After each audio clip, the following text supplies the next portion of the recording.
Hello, everybody, and welcome to episode 14 of season 3 of A Conversation with Cometan. Of course, I'm your host, Cometan, and I'm here today bringing you a very special lecture, actually. And I kind of tend to say that for every single lecture, but this one is particularly important to me personally. You will notice in the background, we have joined with us today a crucifix, which is something that you don't often see in videos that I record. And of course, from the title of this lecture as well, you should see that today we're not going to be looking at astronism or really anything to do with space religion, which is, of course, the main topic of this astronism channel. But instead, today, we're going to be focusing on Catholicism. We're going to be looking at my project that I've been doing for the last 2 years really now, regarding my grandparents and regarding their recognition in the Catholic Church and my sort of the grounds for that recognition and what I've been doing recently to try and progress this beatification cause. So I'm really excited to be giving you this lecture today. Of course, it's titled Irene Mary and Derrick Taylor's Traditionalist Catholicism, a Cause to Beatify. So I hope you enjoy this lecture, everybody. So I think what is really important, and I tend to do this for most of my lectures now, is just to kind of give a short, brief explanation of the purpose of this lecture.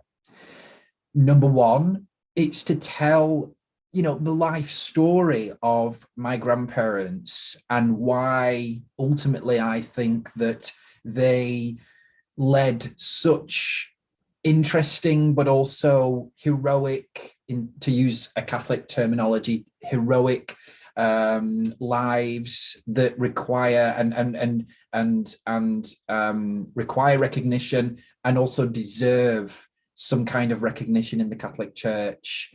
And I'm going to be exploring some of their theological contributions that have emerged out of their writings and out of interviews that they've done during their lifetime. I will also be looking at sort of the validity of this claim that my grandparents are, that there are grounds for my grandparents to receive beatification as individual people, but also as a married couple. And then finally, also, I want to provide you guys with a set of resources where you can then go away and just learn a little bit more and delve maybe a bit further into this topic if you're interested in following, this journey, because exactly that's what this is. This is a journey. And I started this, I had the initial idea for the recognition of my grandmother, actually, because I was very close to my grandmother when I was growing up. And I had this initial idea about 2 years ago, and it's all kind of snowballed from there, and new documents have re-emerged, interviews that they did during their lifetime, writings and things like this. So this is just the beginning, and it's obviously a very personal topic for me, but it's also a very public one as well, because it's about presenting my grandparents in a way that makes them relatable to the public and an easy public, specifically obviously Catholic sort of reverence, but also in the end devotion, hopefully, and being able to pray to my grandparents in terms of achieving some kind of intercession, which is of course the basis for people who know about beatification.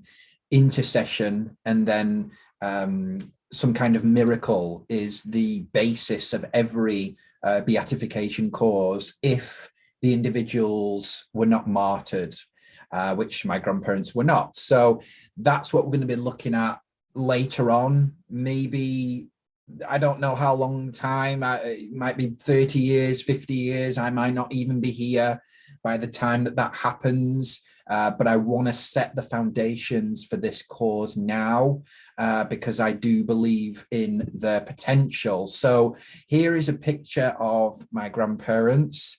And now in this section 1, I just want to tell you a little bit about them, really, and who they were, how fantastic they were, really, and how interesting they were as people. So there's just some short biographical facts here. My grandmother was called Irene Mary Taylor. In writings and in these sort of official ways that she's referred to in my writings of her, I just refer to her really as Irene Mary. And I've also attached sort of titles to them both as well. I tend to call my grandmother the dedicationist, because dedication is a really big part of her Catholic identity. And then I usually call my grandfather the Locutionist, because he experienced locutions and interior locutions during his lifetime, which of course we'll get into a little bit later on. So Irene Mary Taylor, and her maiden name was Hardacre. She was born in Preston on the 7th of March 1932. A big part of, and really something that needs to be got across really early on about both of my grandparents, is that they followed the principle of Opus Dei. So the founding principle of Opus Dei was that you can achieve sanctification, achieve the status of sanctity through ordinary life, that you don't necessarily have to be a nun or a priest or be part of, a religious order to achieve sanctification, to achieve those higher levels of mystical experience. And so that is the basis of the Opus Dei Foundation, the Opus Dei organization. And I think my grandparents really reflect that principle, because they were both lay people. And of course, my grandmother was a mother, not just to a couple of children, but to 12 children, 10 of whom survived to adulthood. So motherhood is a very important part of my grandmother's identity. It played a very important part, and still does, in how I write about her and how her views of Catholicism and how her practice of Catholicism formed. And now, of course, posthumously, her role as mother is a really important part of her beatification cause. And the same as well on the other side for my grandfather as well. He fathered 12 children, of course. So in that sense, I think that's a really important thing just to get across really early on, is that these were two lay people. And I think the fact that they were lay people brings in new dimensions, very interesting dimensions to the beatification cause, because they were involved in everyday life. And this again is reflected in their theological contributions, which were in many ways quite ordinary, focusing on the family life, the things that domestic life, but bringing Catholicism into domestic life, which I find really interesting, and I think is a very central element of the identity now. So going back to some of the biographical facts, sorry for that that tangent there. My grandmother worked as a tailoress, but I think by the time that her children were being born, I think she'd kind of given that up, I think, because obviously with 12 children, who has time to really work at that stage? So I think my grandfather was the main breadwinner for the majority of their marriage, really. I would say that one of the main themes, in addition to her being a mother, and I just mentioned it a bit earlier on, was my grandmother's dedication to the church. And what I refer to this as is her immutable devotion. This is a term that I've created. This is a phrase that I use now to refer to the degree of devotion that a lay woman such as my grandmother sort of dedicated her time, energy, her thoughts to the church, even when, domestic life was still continuing, and 12 children, 10 of whom survived to adulthood, things like that. They take over your life. And I think it was quite remarkable how, even though she had all those children, she would still dedicate a lot of her time to the church and a lot of her thinking to the church. So this is what I call her immutable devotion. Unchanging, really, which is, of course, what immutable means. It means no matter what was going on in her life, she lost a son, she miscarried a child, she had probably immense financial and strain and interpersonal worries, and like all women do, like all mothers do. But even then, even in those circumstances, she still devoted herself to the church. She still devoted her time, her energy, her thoughts to the church. And so that's why I use this phrase, immutable devotion, the idea that no matter what's going on in your life, your devotion to the church stays solid. And then my grandmother died on the 16th of October 2015, so just over 6 years ago now. She died at home, which was what her final request was. She was in Royal Preston Hospital for a time before her death, but she really wanted to die at home, and I'm really glad she got that final request, because again, and this is another element to her story, and really to my grandfather's story as well, is that her home played such a massive part in her identity. And we'll come to this a little bit later on. She expressed her Catholicism through her home. And what I've tried to do in some of the commissions that I've created is try to capture how she did that, and capture now that she's passed away, capture sort of why she would do that, why she would kind of turn her home into a kind of Catholic, a Catholic pilgrimage site in a way, a very informal one, but certainly shrines, Mary gardens, statues everywhere, things like that. We'll get onto this a little bit later, but I think that the part of both of their iconographies so far has played this central role of 222 Longmeanygate, which was the home that my grandfather actually built in the 1960s. And it was their home for over 50 years for their family. So it played a huge role in their life. It played a huge role now in their iconographies as Catholic figures.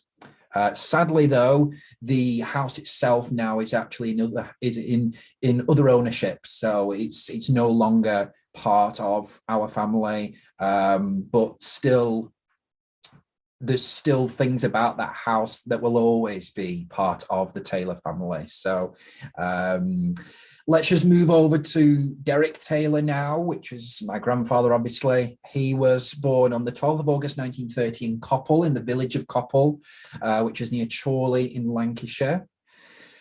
Now, even though, of course, they were married for over 60, not quite 60 years, about 50, 57 years, something like that. They were married for over 57 years. So their lives, of course, were intertwined, of course. And when I write about them, I often write about them as very intertwined. But at the same time, they were individuals.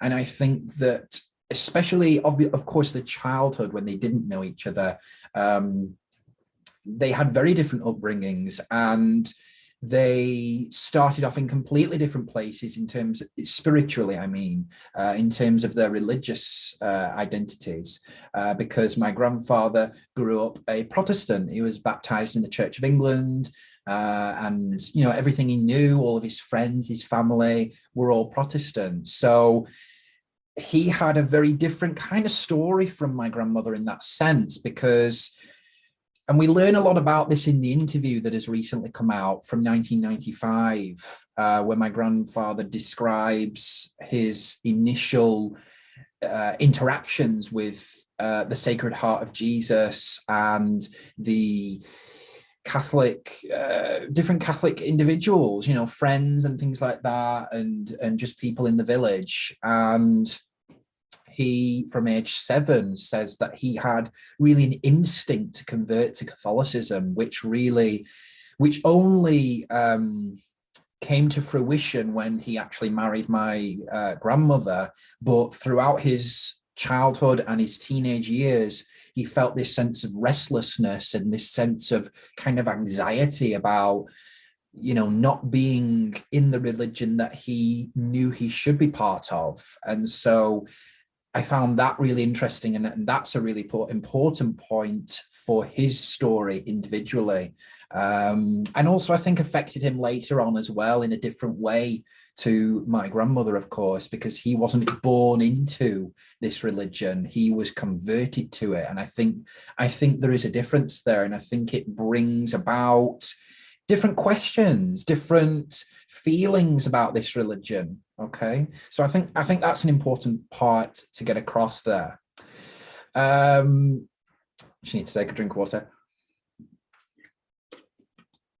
A really important part as well of my grandfather's story, separate from my grandmother, is that during his 40s, he experienced 2 separate series of interior locutions. Now, people who don't know what interior locution is, it's where you have, it's a form of private revelation, essentially, and it is most often associated with hearing the voice of God or hearing the voice of a saint, or even hearing the voice of the devil as well. Of course, that wouldn't be revelation, but it is a kind of supernatural phenomenon, and people, the church for centuries has tried to distinguish between people who've heard God and people who have heard the devil, and it's not always an easy kind of determination to come to, is that. So he experienced 2 separate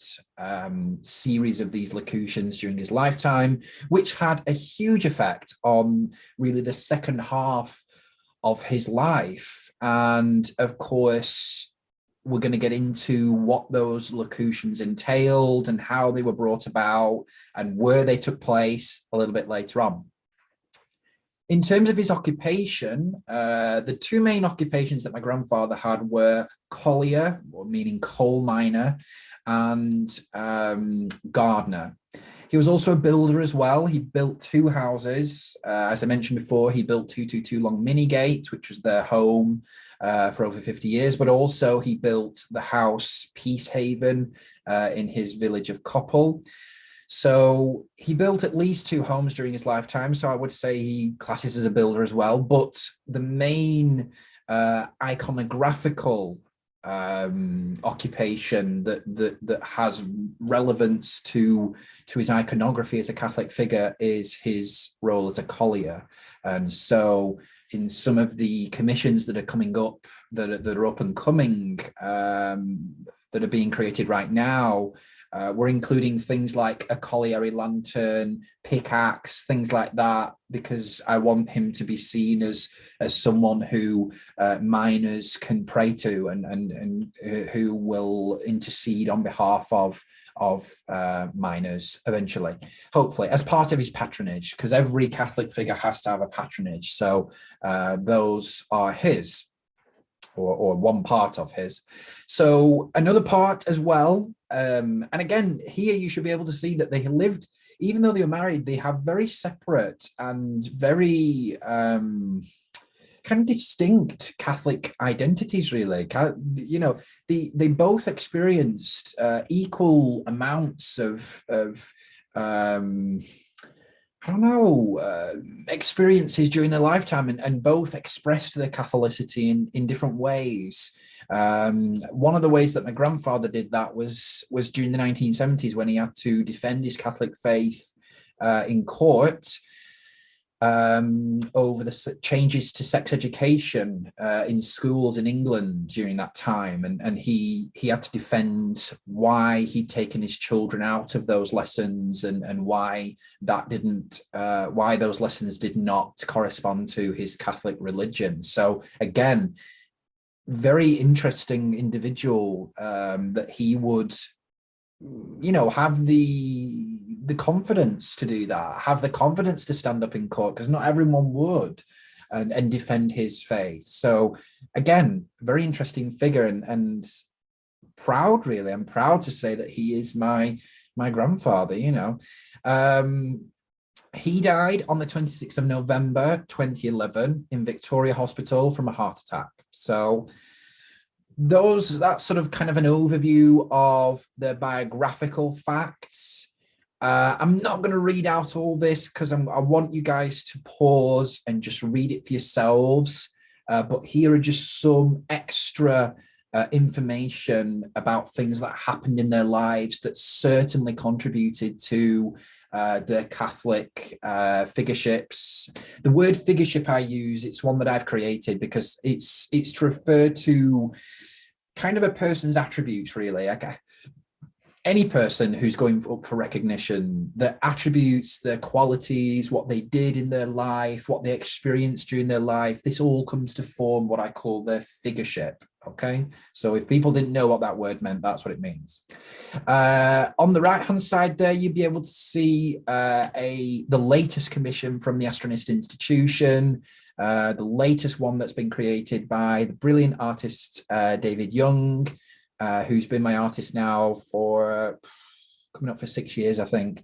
And this one's called, of course, The Lost Shrine of Irene Mary, which actually features yours truly there, speaking to my grandmother, where she's in devotion. And this actually took place. This is a memory that I have of 222 Longmeanygate, and this was the shrine that Granny built, and you can see 222 Longmeanygate in the background over there, in the illustration. And again, this is just to show.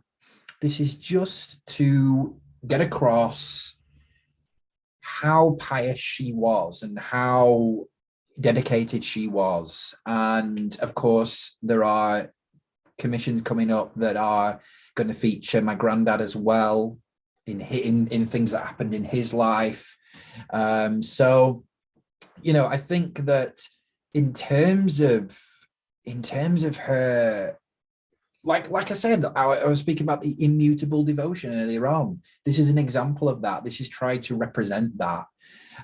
So just pause now and just take a look at some of that extra biographical information. I'd say one that I didn't really speak of, or two really, was the death of their son, Derrick Stephen. The first son that they had died after just 10 hours. And that was in December 1954. And that really had an effect on both of my grandparents throughout the rest of their lives. And of course, I've spoken about that in the upcoming Beatification story, which may actually be published by the time this video comes out as part of a conversation with Cometan. So hopefully be able to actually purchase the Beatification story straight after you've watched this video. Derrick Taylor also experienced considerable heartbreak when his father died in a car accident just before the wedding day, his wedding day to Irene Mary. So huge amounts of tribulation, not necessarily any more than what other people have been through in their lives, but certainly Catholicism played a very important role in how they were able to deal with these tragedies that took place in their lives. And again, that is part of why I think their beatification, why they are deserved of beatification eventually in the church, because they showed that heroic virtue, which is a Catholic term for people who are put forward for beatification. They have to show that they had heroic virtue. And so some of these tribulations in their lives, in my grandparents' lives, I'm then going to use as a way of showing that they did have that heroic virtue, and they did show that kind of perseverance, temperance, prudence, justice, hope, charity, faith. Those are all the different heroic virtues. So one thing as well, and again, I don't want to bombard people here, but there's just so much. I feel like sometimes I've opened like a can of worms, by looking into my grandparents' past, but there's so much that they did, and so much that happened in their lives with relevance to Catholicism and there was so much that was taking place during particularly the 1970s, as I've written here, that there's so many aspects to their beatification story, which is of course why I've had to write a book, because there's so much that is part of it. They're so interesting people, during the 1970s. So to give a little bit of context, during the 1970s, the aftermath of the Second Vatican Council, which was a council to reform the Latin liturgy of the Catholic Church, this time during the 1970s, this is when it started to trickle down to ordinary church people, ordinary churchgoers, ordinary lay people. And this really affected my grandparents. And in the Scepter Bulletin interview of 1995, which is what my grandfather participated in, he describes a kind of personal and spiritual turmoil that he was enduring during the 1970s. And this was the basis for his experience of interior locution. And I've identified two separate instances of interior locution that he experienced during his life. They both took place in the same place, particularly the Sacred Heart locutions. We know that they took place in St. Wilfrid's Church in Preston, in front of a picture of a representation of the Sacred Heart of Jesus. And we also think the Mcnally Locutions took place in the St. Wilfrid's Church, but probably more likely in the main nave of the church, the main part of the church, rather, in the front part. If anyone gets a chance to go to St. Wilfrid's, or if anyone's in Preston, if you happen to be in Preston, please do take a look inside St. Wilfrid's, because it's a really special church. So the first of these interior locutions are what I call the Sacred Heart locutions. This is because my grandfather was praying to the Sacred Heart when he experienced those locutions. So the Sacred Heart interceded for him and allowed then God to speak to my grandfather directly. And so that's why I refer to these as the Sacred Heart locutions. It was through the Sacred Heart that God spoke to my grandfather. And then secondly, we call the second part of his interior locutions, which occurred in around 1978, so about 7 years after the Sacred Heart locutions, is what we call the Mcnally Locutions. And they are named after a priest, a Catholic priest, who oversaw my grandfather's conversion to Catholicism. He married my grandparents. He was a very important figure and confidant, really, to my grandfather throughout his life. And during the Scepter Bulletin interview of 1995, my grandfather describes having communications with Father Mcnally, even after Father Mcnally had died in 1976 or 77, or maybe even 78. But we know that these locutions took place after, of course, took place after Father Mcnally had died. So again, just to distinguish between those two sets of interior locution there. And of course, what's really important to also describe is this idea of going through kind of a spiritual turmoil, which is, I think everyone, I mean, most people in their lives go through some kind of turmoil, whether it be spiritual, personal, financial. But it seems that my grandfather was going through a kind of spiritual turmoil. He didn't really know what was happening in the church, was genuinely worried for what was taking place in the church. And I think that God speaks to people who are genuinely sort of feeling that anguish, requesting for help, requesting for guidance, and I think that's who God really comes to speak to. And of course, the powers of the Sacred Heart also helped in that regard and brought about that ability for that direct communication, that direct divine communication, should I say. So that's kind of a little bit about the Catholicity of my grandfather, and sort of the pinnacle really of his Catholicity really was the interior locutions. But then if we move back over to my grandmother's, the culmination of her Catholicity, I again return to this immutable devotion concept and the fact that, I think Irene Mary's Catholic identity was much more associated with the home. Of course, my grandfather's pinnacle experiences took place elsewhere. They didn't take place, from what I know, from what we know of his life, they didn't take place at 222. They took place in other places, in churches, of course, like I've mentioned, whereas I think my granny's experiences really took place in the home, and her Catholicity was really about the home, and making her home an expression of her Catholic faith in any way possible. I like to call these ways that she expressed her faith devotionals, or small works of piety, I like to call them as well. And these things include Mary Garden, building Mary Gardens, maintaining a Marian shrine, things like this, dedicating hours and hours to contemplation, prayer, devotion, adoration, these types of things, that kind of dedication as well to confession and the other sacraments. These were all part of Irene Mary's identity.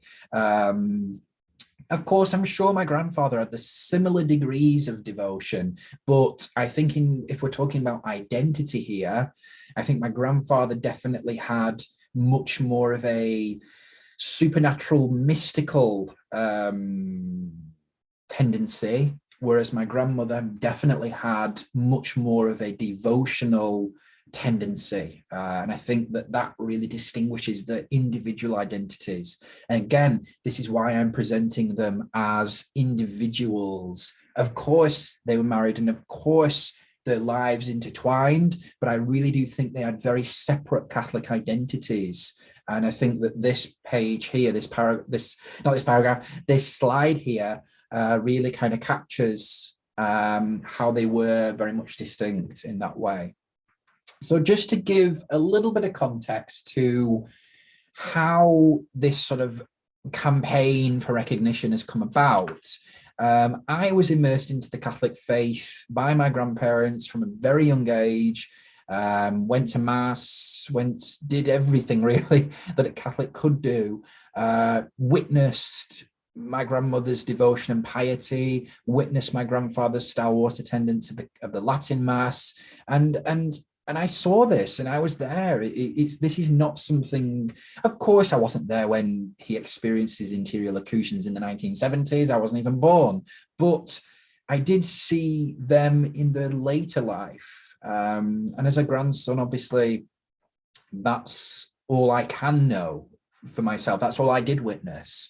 And then the rest of what they experienced, all we have to go on is other testimony from their children and from things that they wrote and from the interview that my grandfather did and things like that. So this is just from my experience now. This is just from what I saw of them. Yeah, and I did witness that piety. I did witness that devotion, that stalwart attendance, that stalwart Catholicity, really. So now, 11 years after my grandfather's death, 6 years after my grandmother's death, and after all these different documents and interviews that have emerged since their death that I didn't even know about. I didn't even know about these things. I had no idea. Of course, I knew that my grandparents were devoted Catholics, but I had no idea that my grandfather had experienced interior locution. No idea until after his death. I had no idea, which is strange for me, you know, and I think it's strange for other people in the family who didn't know about that. So, but it's interesting as well. So then, as I mentioned before, you know, I had this realization that, wow, my grandparents could be brilliant Catholic figures. There's really an opportunity here to create and present them as the Catholic figures that they were, and to really inspire others as well, which is, of course, the main reason why saints are given sainthood, in order to inspire the next generation and future generations.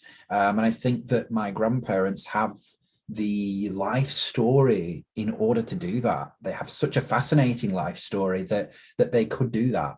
And so I saw that opportunity, and I thought, I need to follow this through. And this is where we are today, writing books, creating commissions, speaking with priests about this. I've not gone to the bishops yet. I'm not ready for that yet. I don't have a clear enough understanding of it yet. I'm getting there. I've come a long way in the last year or so, but not quite ready yet to present my grandparents to the bishop, but that will come in time. And also, I think as well, it might be still a bit too early as well. I mean, it's only been 6 years after my grandmother's death, so I think time needs to come into it as well. I definitely, and as well, I do want to present them together as well. I don't want to present my grandfather first because he died a lot longer ago than my grandmother. I want to present them both at the same time because I do think they are intertwined. And of course, I've written a book that intertwines them as well. I have written separate books on each of them, but I think that they need to be presented together because I think that their stories complement one another. I think their Catholic identities complement one another, as they did in life as well, in their personalities. So again, just a little bit further background. So then I started to perform exegeses on the different documents and interviews that we've received following my grandparents' deaths, which again brought out all these interesting theological contributions that I didn't realize that my grandparents were such theologians, you know, such learned people in that way, but they clearly were. And this has come to now develop what I call Irenianism, which is a Catholic theological system that organizes all of the different contributions that my grandparents have made theologically and intellectually to the Catholic faith, okay, from their direct writings. And that's one thing I want to just butt into here as well, is that I've never put words into their mouth. Anything that is involved in Irenianism has only come from either my grandmother's writings or my grandfather's interview. Yes, there have been smidgens of things that I've included that I remember of my grandparents, but the vast majority of things have come from their direct writings that they did, or their direct interviews, okay? So Then, of course, I began to commission art, and then, of course, here I am lecturing on them. So that's kind of a little bit of background. Just again, to just go over some of the grounds for their recognition for people who may still be a little bit skeptical. We begin with Irene Mary's Immutable Devotion, and I think, again, that is the main part of her Catholic identity, is that she was immutably, unchangingly devoted to the church, no matter what happened in her life. She was continuously pious. She had that piety of other saints, really, that kind of dedication and just that stalwart. Nothing was going to change her beliefs in the church, and I think that was brilliant. The sanctification of her ordinary life as a laywoman and mother of 12, like we've spoken about, her role as a laywoman is really important to our identity. It distinguishes her from other women in the church, who, of course, are nuns and things like that, people who have taken religious vows. My grandmother never took any religious vows, but she dedicated her life to this religion and dedicated her children's lives to this religion as well, dedicated their childhoods to it, dedicated my childhood to it as well.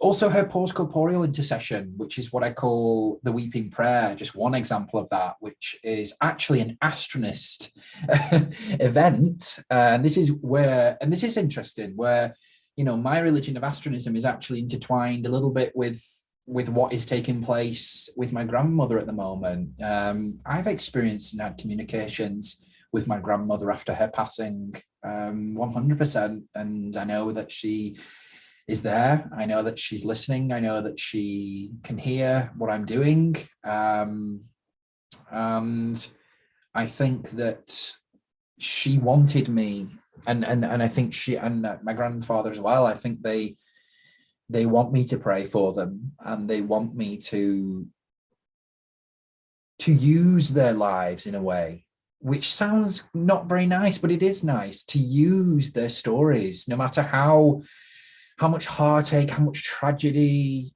that they experience, to use their stories to bring about change in the church, to bring about inspiration for other Catholics in the future. I think that's what they wanted. I think that's what certainly my grandmother's ambitions were during her lifetime. I don't think she was able to fulfill some of those ambitions, sadly, because of her other commitments, because of financial problems, of course, but and also maybe just a lack of opportunity. But I think she definitely had that ambition to really bring about inspiration for Catholics who may have lost their way, whose faith may have dimmed in these recent times. And of course, other grounds for her recognition include her theological contributions, her dedication to the Mass, and her fulfillment of the criteria of heroic virtue, which is something that I explain during the Beatification story, which will be published in April 2022. I really go into significant depth into how she fulfills that criteria. And similar things for my grandfather. Of course, he experienced interior locutions, so that's his major grounds for recognition, but also his devotion to the Sacred Heart, his defense of his Catholic faith, his practice of moral sufferance, his sanctification of ordinary life as a layman and father of 12, his dedication to the Mass, his theological contributions, and indeed, again, his fulfillment of the criteria of heroic virtue. So there's a lot of grounds here for recognition that are all independent of one another and all exist as equal grounds as well for recognition. Here we just have sort of 10 key features, really, that I've wanted to try to list, really, that really speak to the identity of my grandparents and how they were distinguished from other current blesseds and saints. They were Catholics from Lancashire, a county with significant Catholic history. They were traditionalists, which is, of course, an identity that was described to them after the Second Vatican Council. I don't think they particularly appreciated that label, because I think that they just saw themselves as Catholic.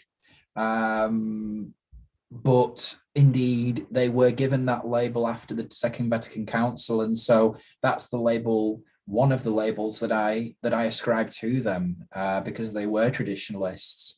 But again, there's so much taking place in the church at the moment regarding the Latin Mass, the Tridentine Mass. So I think that I want to try to also appease what is taking place at the moment, to be sensitive to the changes in the church as well, perhaps more so than what my grandparents would have been. So I do sort of understand that, and I think that, but they never ever defied the Pope, and I think, and again we see that in the Scepter interview, that they never defied the Pope. They never went against what the Pope said, and that was one of the main or the main productions of the Mcnally Locutions that my grandfather experienced, was that he said that the Pope will never deviate from the catechism, from what is in the catechism. So, you know, that is the fundamental thing, and so that's why my grandparents never disobeyed the Pope ever in their lives. So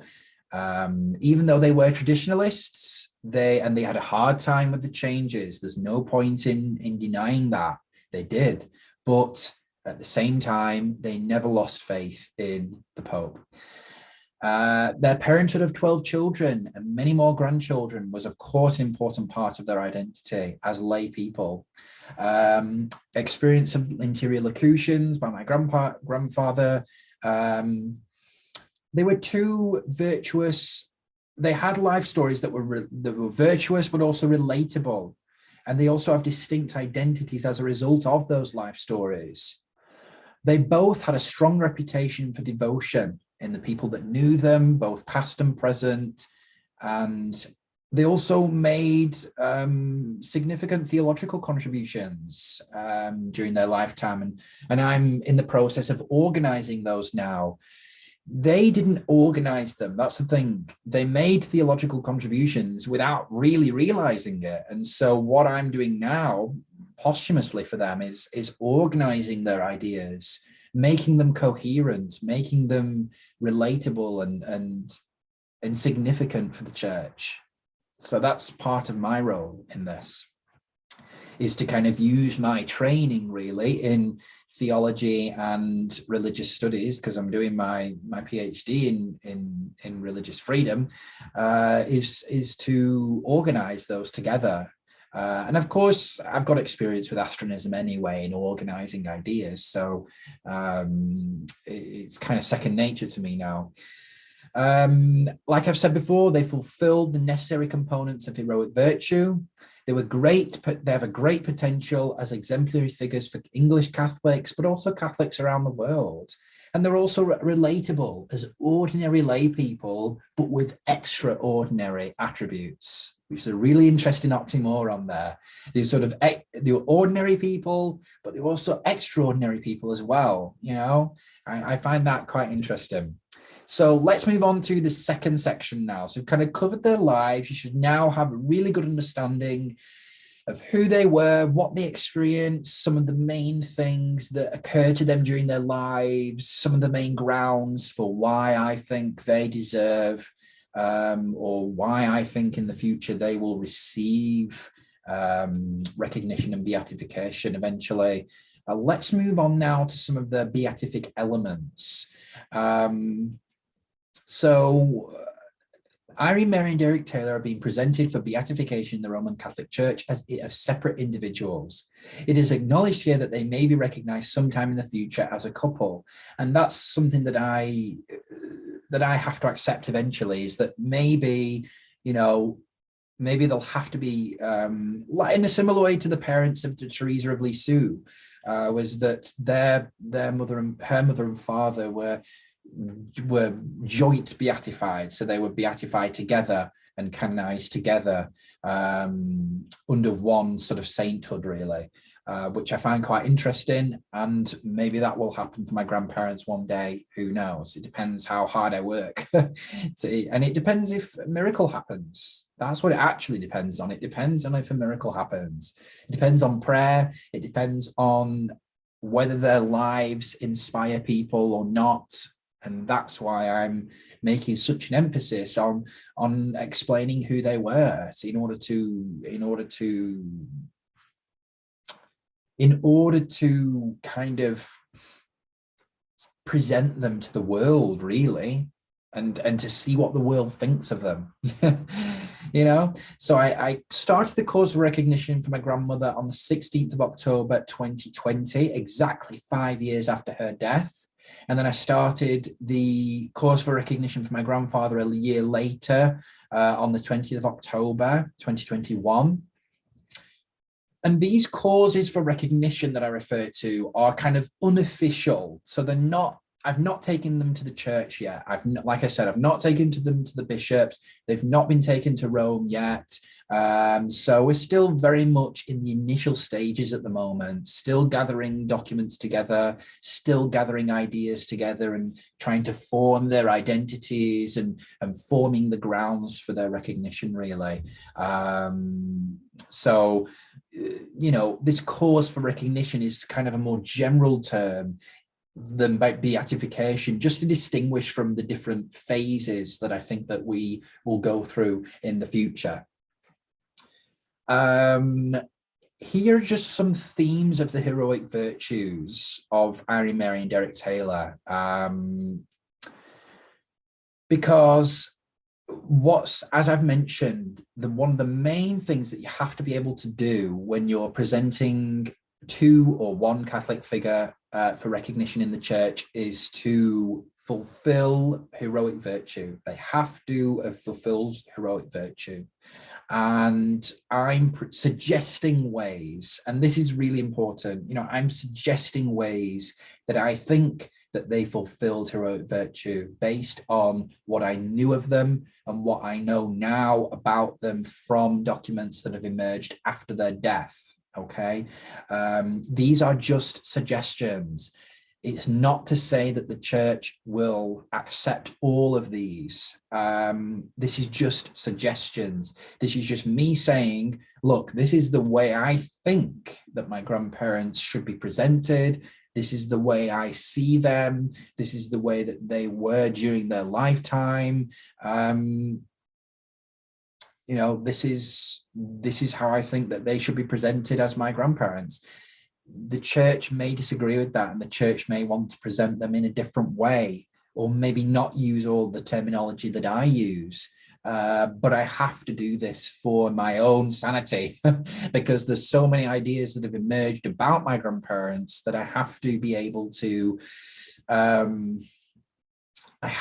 get these ideas out there in order to lift them off my shoulders, you know, and put them out there and see what the world thinks of them, see what the church thinks of them. Okay, so here we have what I call, you know, the heroic characteristics, which for my grandfather are concernedness, fidelity, and resoluteness.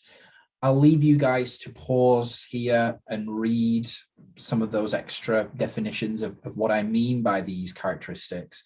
And then for my grandmother, her heroic characteristics were dedicatedness, perceptivity, and raptness.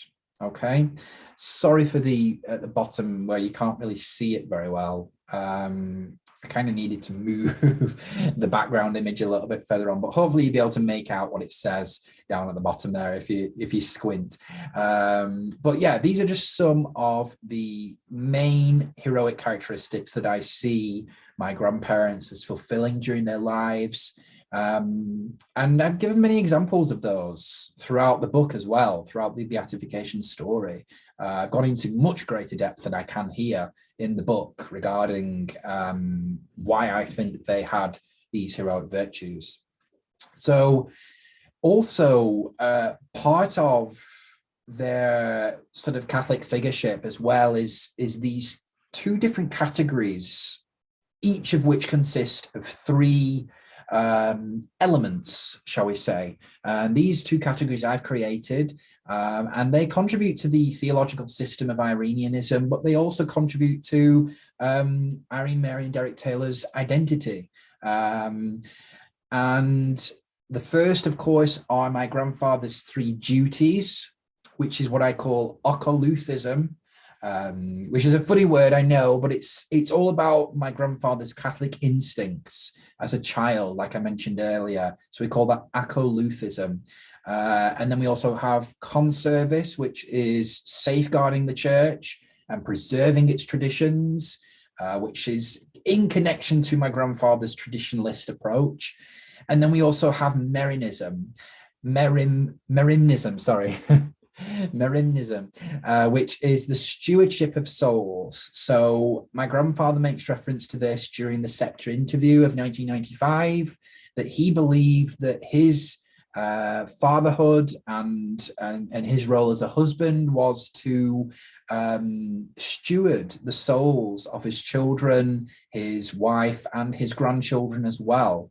And so I call this this sort of belief and this activity of stewardship, I call this Merinism or Merimnity, which is both of those kind of strange terms. The occolutheism and the Merinism are from Greek, so I love to use the Greek words because they're just brilliant. So those are the three duties of my grandfather that my grandfather contributed and believed in, and then my grandmother contributes these what we call three honors, and these are ecclesiophilia, which is love of the church, which is again is what she believed as an honor. Simplicity, which is to live modestly and humbly, to live an ordinary life of divine focus, which again is what Irene Mary saw as an honor. And then also traditionalism, adherence to the Latin liturgy, which again she saw as an honor to be able to do. She saw, the fact that she could attend Latin Mass, she saw that as an honor for herself, not only as a duty, but as an honor. And so again, these two contributions to Irenianism from the writings and interviews of my grandparents contribute again to their identities. And here we are to now introduce Irenianism for section 3.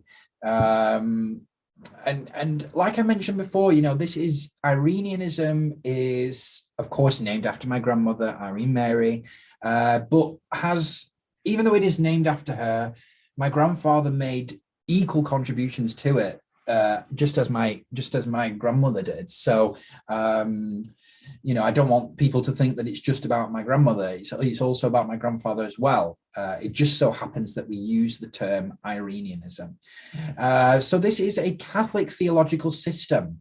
It's a set of beliefs, ideas, theories about Catholicism, a set of approaches to Catholicism as well. It could even be described as kind of a Catholic school of thought. I don't know how it's going to develop in the future, but this is how I see it right now. And of course, within Irenianism, there are certain focuses that are placed. There are certain emphases that are placed, which include immutable devotion, moral sufferance, Merinism, like I mentioned on the other slide. These are just some things that my grandparents, I know, believed in, but also practiced during their lifetime. And of course, they've come to then influence the theological system that has been established in their name, in their honor. And like I mentioned right at the beginning, we've come back to this idea of the Opus Dei principle, this idea of sanctity in ordinary life, which was a very important part of both of my grandparents' identities, the sanctity of motherhood, of course, for my grandmother, and also the sanctity of fatherhood for my grandfather. So that idea in Irenianism is what we call living Catholicism or living Catholic, which is actually a phrase that my grandmother used during the October letter that she wrote. And that's again come to form the basis of her contributions to Catholicism, her theological contributions, and also based on this idea of the Opus Dei principle. So again, I'm not going to go through all of these contributions because there's so many and we'll be here all day. But what I want you to do, guys, is just to pause the lecture, and then you guys can read these different contributions that my grandmother has made. But I did want to include them all because they are all important. They all show a different side to both my grandmother and my grandfather. And again, they just kind of reinforce really that idea that, yes, there are significant grounds here for recognition and eventual beatification for my grandparents, hopefully. So I'll just list the headings of each one. So we've got living Catholicism, which I just mentioned. We've got Irene Mary's Children of God concept. We've got eternal happiness, which is a phrase that my grandmother used. We've also got meotism, which is a belief that my grandmother had. We've also got on this slide particular devotion, which is an important practice that is reflected not only in my grandmother's beatific campaign, but also in my grandfather's as well, because they each had particular devotions that they followed during their lifetime. We have perpetuation, we have spiritual outlook, and we also have Traditionalism. So those are just, I think, most of the theological contributions, maybe not all of them, but most of them for my grandmother. And here we have some of her particular devotions, 4 of them actually, to be precise. We have Saint Dominic Savio, we have Saint Jose Maria Escriva, we also have Mother Angelica of the Annunciation, and we also have Saint Teresa of Lisieux. So they were my grandmother's 4 particular devotions, and you should see these in some of the commissions that I've created for my grandmother, particularly the Lost Shrine of Irene Mary. You'll see some of these saints depicted in the shed, in the red prayer shed that my grandmother built. And, you know, these are just some saints that she dedicated her devotions to. You know, she dedicated, of course, Mother Angelica is not a saint yet. And my grandmother didn't really pray to Mother Angelica, but she was particularly influential on my grandmother during, you know, especially my childhood. I definitely remember, you know, Mother Angelica being on the television and, you know, playing a really big role in how my grandmother saw the Catholic Church during her final years, and also how she taught Catholicism to us as well. I remember, now that I've started watching back some of Mother Angelica's videos, I can hear some of the same terminology that my grandmother used to use for us. So she's clearly got it from Mother Angelica. So I have included Mother Angelica as part of the particular devotions of my grandmother. And I think that eventually one day, I mean, Mother Angelica is going to be made blessed and then definitely a saint one day. So I think it's just a matter of time. But yeah, definitely my grandmother had particular devotions for those saints, and also a particular fondness, a particular devotion to the words and life really of Mother Angelica. And then here are just some of my grandmother's lesser devotions that she sought inspiration from. Of course, all of these are saints. We've also got Pope Saint Pius X, of course, Saint Bernadette, Saint Catherine Labore, so just Saint Padre Pio, you know, all those great saints. You know, my grandmother did find devotion to these saints as well, but just in a slightly lesser way to those ones previously described. Now we come on to my grandfather's contributions to Irenianism. Again, I'm not going to read all these out, but You guys can pause now and just read these descriptions for yourselves, but I will read out the headings. We've got divine responsibility, which I think is to do with my grandfather's sort of belief in this idea of that God allots responsibilities to us during our lives and that we need to fulfill that as kind of as part of our Catholic obligations. Eternal reward, which is a term that my grandfather used during the Scepter interview of 1995. Instinctivism, which is my grandfather's experience of a kind of instinct for Catholicism from childhood, which I described earlier on. Locutionism, which places a sort of personal emphasis really on divine communications, communications to the ear as well. And of course, my grandfather experienced those during his life, so that's why we've mentioned them here. The loving hand of God, which is another phrase that my grandfather used during the Scepter interview. Moral sufferance, which is really important and actually very, I mentioned this earlier, but it's a very central part of my grandfather's contributions theologically. Restless Catholicity and also votourism. So we've got some interesting contributions there from my grandfather. Just a couple more here. Tridentinianism, which he shares with my grandmother. Acoluthism, which I've already mentioned earlier on. Conservice and Merimism. So those are part of the three duties that my grandfather created or lived out, and I've sort of created after his death. So again, those are just some of the contributions that he made. My grandfather only had 3 particular devotions that we know of. And again, these particular devotions that I've pointed out are historically accurate. I've not made these up. These are actually what my grandparents dedicated a lot of their time to in terms of their devotions. So 4 marks of the church. My grandfather mentioned that in the Scepter interview and how he was particularly fascinated by those words. Sacred Heart of Jesus, of course, played a very central role in my grandfather's devotions. And then also I wanted to include here Saint Louis Martin, which was the father of Saint Teresa of Lisieux.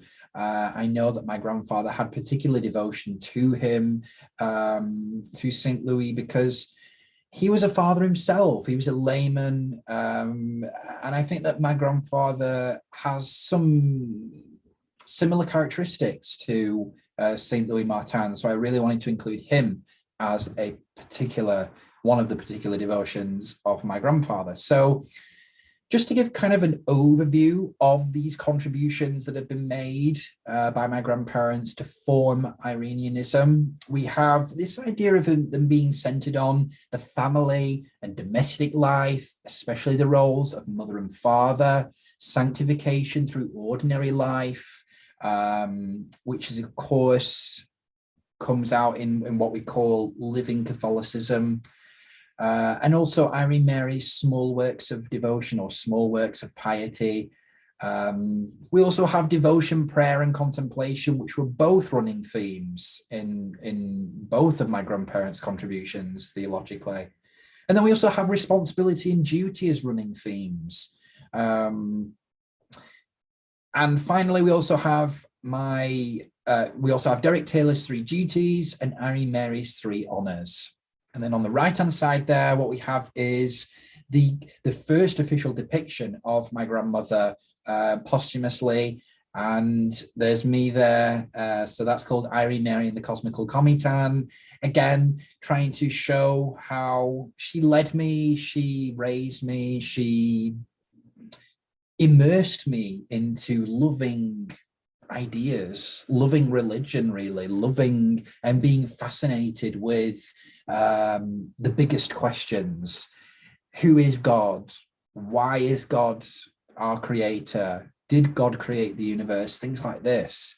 And that's what my grandmother was contemplating on throughout her life. That's what she wanted to know the answers to throughout her life. And so finally, just as we begin to come to sort of the fourth and final section here.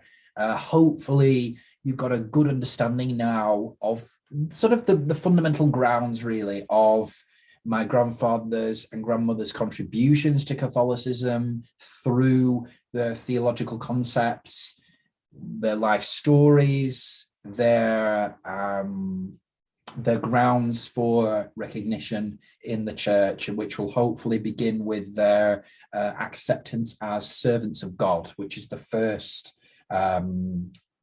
stage, really, on the path to sainthood.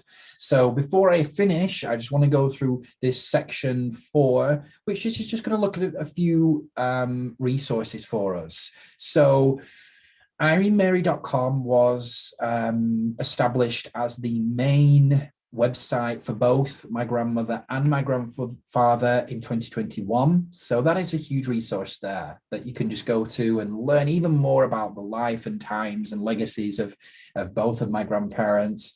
For Irene Mary's writings, you should go to the October letter from 1998. And then also you can look at the wedding letter from 2009, but there isn't as much in the wedding letter as there is in the October letter. There's a heck of a lot more in the October letter. And I recently published my exegesis of the October letter. And of course, the upcoming beatification story is going to be a huge, probably the biggest resource, really, for my grandfather and grandmother's life and beatification. And then also just kind of looking at the cause for the beatification on social media and on Google and things like that. There's all kinds of different information out there about my grandmother. And the same can be said for my grandfather. His interview, which is what I call the scepter interview, is actually just one chapter as part of a booklet. And it's called Light a Candle for Me. That's the title of the interview. And that was from 1995. At this stage, I've finished the book of my exegesis of that interview. As I'm filming right now, the book is not published yet, but by the time that this video is published, the book will have been published about 2 months, I think. So go and take a look at that. It'll be free online for you to take a look at and just sort of kind of immerse yourself really into what my grandfather was saying in that interview, because it's all very interesting. And then, of course, we have the beatification story, and then the course for the beatification of Derrick Taylor. So those are just some resources there. And like I just mentioned, here are some of the latest cause books. I've already released the October letter. The Catholic conversion is upcoming, and so is the beatification story, but these should all be available by the time this video is published. So please go and take a look at all of those. If you are interested in the life of my grandparents and you've been intrigued by them and maybe even inspired by them, let me know in the comments below, because this is a campaign. This is something that I feel very passionate about. This is something that is a project for me, alongside all the other things that are taking place in my life at the moment, my PhD being the main thing, but also my writing of the Astrodoxy as well. But this is something that is very important to me, very close to my heart. And so I would like to know if and how my grandparents' lives might have inspired you. And that's why I suggest reading the beatification story, reading their interview, my grandfather's interview, and of course, reading my exegeses of both my grandmother's letter and my grandfather's interview. And we'll end now this lecture. Thank you for listening. We'll end with this really nice picture of my grandparents from, I think, probably the early 1950s, I would think. Probably, they might have been married at this time, actually. Maybe not, actually, no. My grandmother looks a little bit younger, so maybe the early 1950s, I'd say, maybe 1953, 1952. So we'll end with this lovely picture of them. I don't know where this is going to take me. I don't know where this is going to take them as people, but it just feels right. And someone was just this final point, just to make. I have received some backlash, I'm not going to lie, for wanting to do this, wanting to gain some recognition from my grandparents. I have received some backlash from members of my own family. But this just seems right. This just seems right for some reason.